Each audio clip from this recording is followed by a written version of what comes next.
Donc, nous revoici pour parler de la fameuse classification donc, des aires protégées de l'UICN, qui est une classification donc, internationale, dans lesquelles viennent se ranger, donc se distribuer les 32 désignations propres au Québec. Donc l'UICN, qu'est-ce que c'est pour commencer? Donc c'est l'acronyme de Union internationale pour la conservation de la nature, IUCN en anglais dans l'autre sens. Donc c'est un organisme qui a été fondé en 1948 et pour vous le présenter, je vais tout simplement lancer la petite capsule vidéo là qui fait 3 minutes.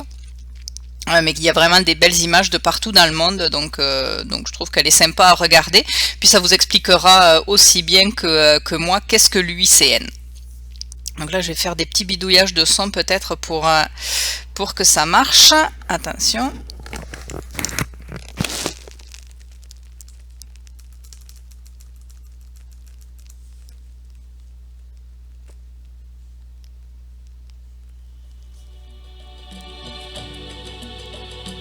La nature, qu'est-ce que cela évoque pour vous? Vous rappelez-vous votre première promenade en forêt? La première fois que vous avez nagé dans l'océan? Le premier animal sauvage que vous avez aperçu? Nous aimons tous la nature. Nous dépendons tous de la nature. Plus de 40% de l'oxygène de la planète est produit par les forêts humides. 50% des médicaments de synthèse sont dérivés de produits naturels. 100% de notre nourriture provient de la nature. Pensons-nous qu'il en sera toujours ainsi? C'est la nature qui nous fait vivre. L'UICN, Union internationale pour la conservation de la nature, créée en 1948, est le plus vaste réseau mondial de protection de l'environnement. Ensemble, nous travaillons dans plus de 160 pays pour un monde équitable qui comprend la valeur de la nature et la préserve. Avec plus de 1000 employés, plus de 1200 organisations membres, y compris des gouvernements et des organisations non gouvernementales, et près de 11 000 scientifiques et spécialistes bénévoles.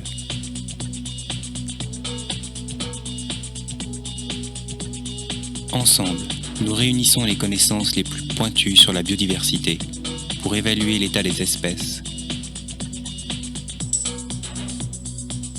et protéger les sites les plus merveilleux de la nature.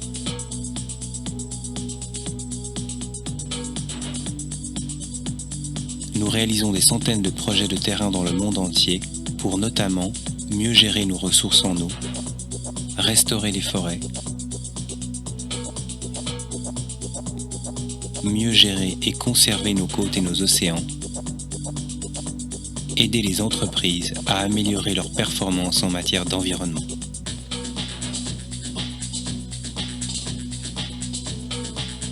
Nous sommes la voix de la nature sur la scène internationale, au Congrès mondial de la nature de l'UICN, à l'Assemblée générale des Nations unies, lors de négociations internationales sur l'environnement. En investissant dans les solutions que la nature nous offre, nous pouvons faire face aux grands enjeux d'aujourd'hui. Ensemble, nous pouvons freiner l'extinction des plantes et des animaux, mieux lutter contre le changement climatique, restaurer les ressources naturelles, améliorer notre sécurité alimentaire et réduire la pauvreté. Quand la nature est en bonne santé, nos communautés, nos économies et nos pays prospèrent. Ensemble, engageons-nous pour la nature pour offrir un avenir meilleur à chacun d'entre nous. Rejoignez-nous dès maintenant.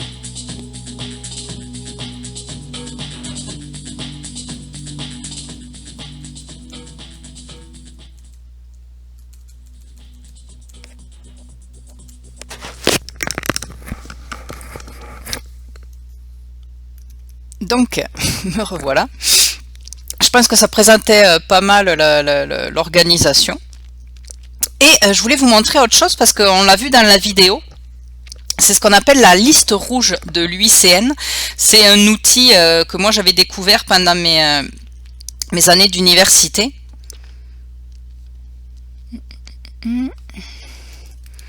Donc vous pouvez le taper en français, mais par contre, l'outil en lui-même n'existe qu'en anglais de mémoire. Donc la liste rouge de l'IUCN, c'est la liste mondiale en fait de toutes les espèces menacées, mais celles qui vont bien aussi. Là, tout est consigné, c'est vraiment un travail de fou. Base de données, c'est ça, c'est juste en anglais, mais c'est pas grave, je vous montre ça quand même. Donc voilà comment ça se présente. Donc vous avez toutes les espèces animales, mais végétales aussi, il me semble. Ça je sais plus, moi je m'en suis juste servi pour les espèces animales. Mais donc vous tapez n'importe quelle espèce de la planète. Mettons, tiens, moi ça c'était mon... je m'en étais servi surtout pour lui, pour le bonobo, vu que c'était mon sujet de mémoire. Donc vous voyez, pour une espèce que vous avez choisie et tapé, ça vous dit quel niveau de danger plane sur cette espèce, on va dire. Donc list concern, c'est peu préoccupant, il n'y a pas de souci avec cette espèce-là.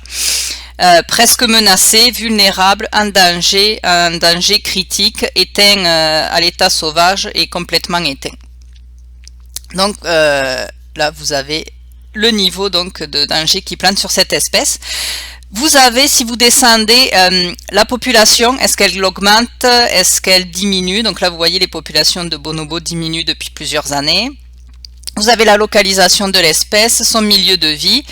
Et quand vous descendez, vous avez toutes les menaces qui font que cette espèce est menacée justement. Vous avez les mesures de conservation qui sont déjà mises en place. Vous avez toute la taxonomie de l'animal. Si vous vous rappelez vos cours de faune du semestre dernier, on avait commencé au tout premier cours avec une pyramide qui expliquait c'est quoi la taxonomie. Donc il y a le règne animal, le règne végétal, etc. L'embranchement, classe, ordre, famille, le genre. Donc vous avez tout pour chaque espèce. Donc là on vous remet que l'espèce est en danger. Puis ça c'est une codification qui résume en fait qu'est-ce qui menace cette espèce là, les codes de chiffres et de lettres, mais je me rappelle plus en détail, je n'entrerai pas là-dedans.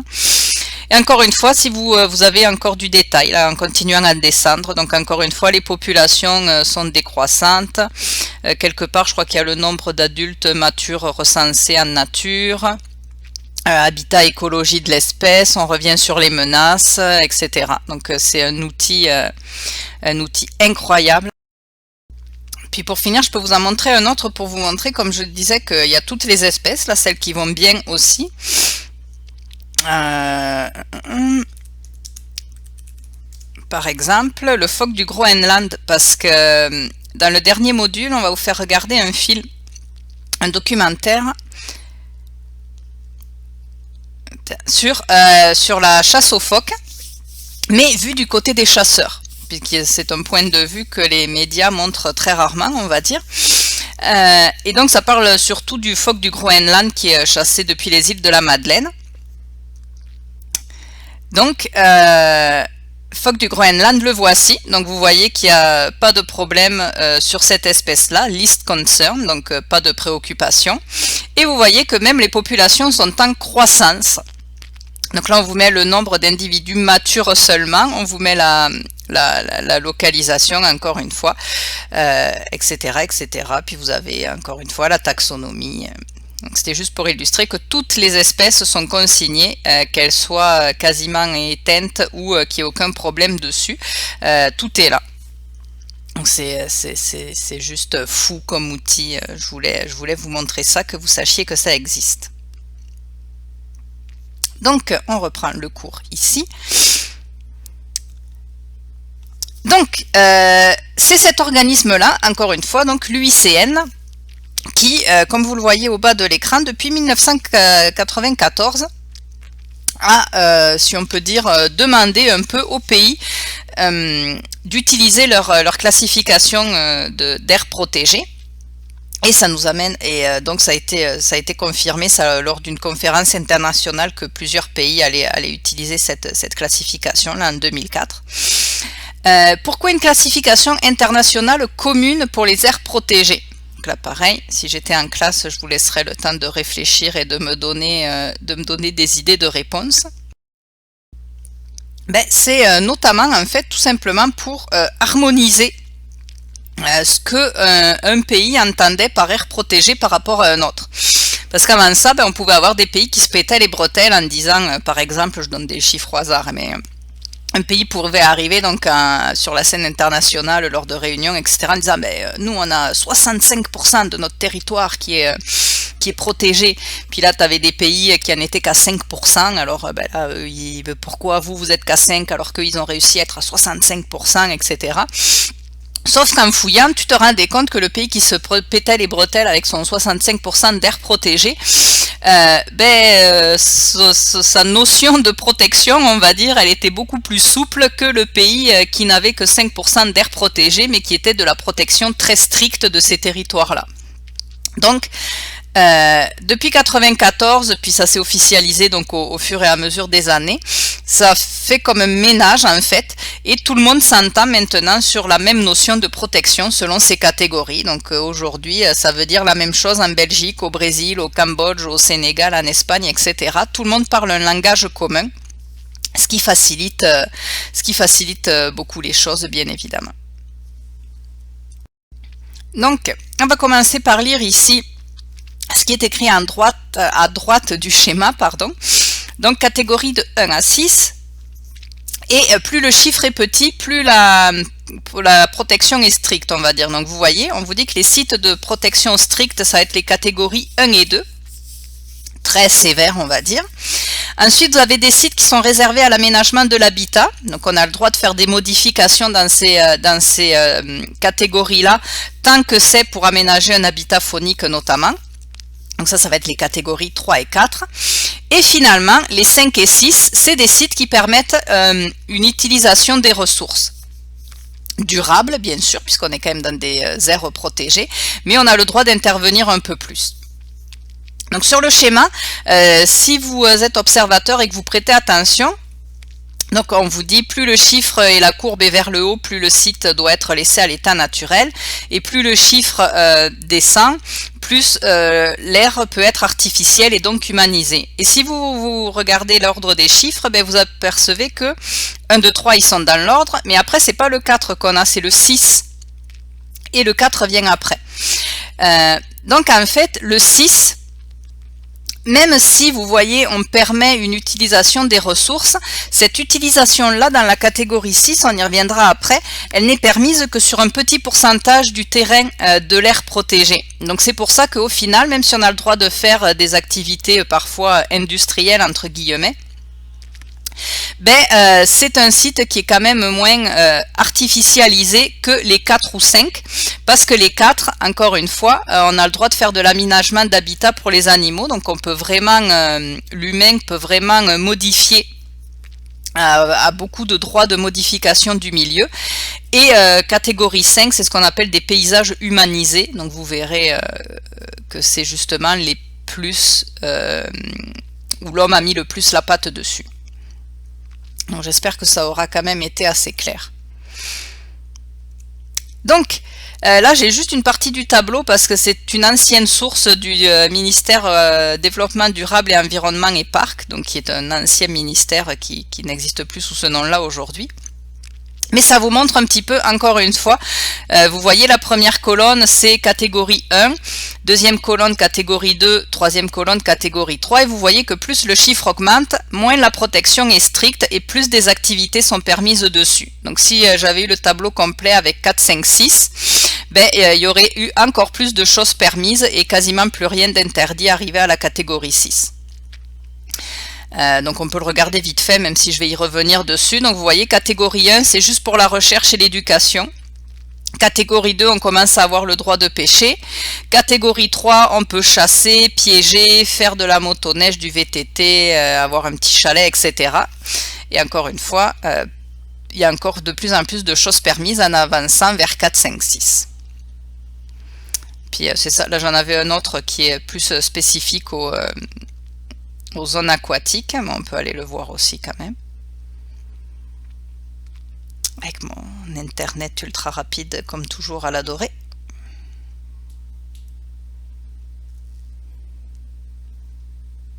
Si c'est trop long, je vais faire une coupe et je reprendrai. Non, c'est bon. Ok.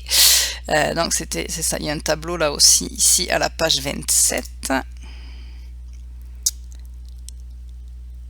Donc encore une fois, vous voyez les catégories 1A, 1B. Je vais vous expliquer ce que c'est. 2, 3, 4, 5, 6. Et comme je disais, encore une fois, plus la catégorie augmente, plus vous avez le droit de faire de choses. Donc, catégorie 1, c'est ça. Je n'y reviendrai pas en détail, parce que je vais vous expliquer ça en détail justement dans la partie qui viendra après celle-là. Mais vous voyez, encore une fois, plus ça avance, plus vous avez le droit de pêcher, de faire de l'aquaculture, de faire des travaux. Alors que dans les premières catégories, à part faire de la recherche, puis des choses qui ne permettent pas de prélèvement. Et encore, vous voyez un petit astérisque dans la colonne 1, ça veut dire qu'il vous faut une autorisation ministérielle pour pouvoir faire ça. Mais je m'arrêterai là parce que sinon ça va faire une longue capsule pour pas grand chose. Donc ça c'est le résumé. Vous voyez ça, la source c'est le ministère de l'Environnement et de la lutte contre les changements climatiques. C'est des données récentes du 31 mars 2020 qui vous reprend donc, vous voyez le chiffre de 10,04% d'aires protégées de la superficie totale du Québec. Vous les voyez en jaune sur la carte un petit peu partout. Et ce qui est intéressant là, c'est le petit camembert, vous voyez à droite le pourcentage qui sont dans chaque catégorie, donc catégorie 1, 2, 3, 4, 5, 6, etc. Et ce qui est intéressant de noter, donc ce sont les informations à droite, c'est que jusqu'en 2002, il y avait seulement 20% des aires qui étaient classées dans les catégories 1 à 3, donc dans celle de protection le plus stricte.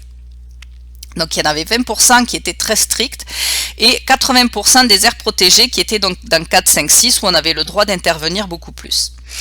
Alors qu'à partir de 2015, il y a vraiment eu comme un gros revirement et maintenant depuis, parce que vous voyez sur le schéma, depuis c'est vraiment l'inverse, c'est plus de 90% du réseau qui sont représentés par les aires de classe 1 à 3 et vous voyez que la grosse majorité c'est catégorie 2. Catégorie 2 qui sont tous nos parcs nationaux, parcs québécois aussi, la CEPAC, etc. Donc vous voyez, dans le petit tableau en bas, vous avez la catégorie de l'IUCN et à droite, vous avez des exemples de nos fameuses 32 désignations juridiques qui correspondent à ces catégories internationales. Donc vous voyez, pour les catégories 1, c'est surtout des réserves écologiques, catégorie 2 des parcs nationaux, etc. On va s'arrêter là pour cette partie qui commence mine de rien déjà à être assez longue entre guillemets parce qu'on essaie de vous faire des petites capsules qui ne vont pas dépasser 20 minutes. Et on va venir voir dans la prochaine partie tout simplement des exemples québécois concrets de chacune de ces catégories. Puis on va aller voir un petit peu plus en détail ces 6 catégories-là.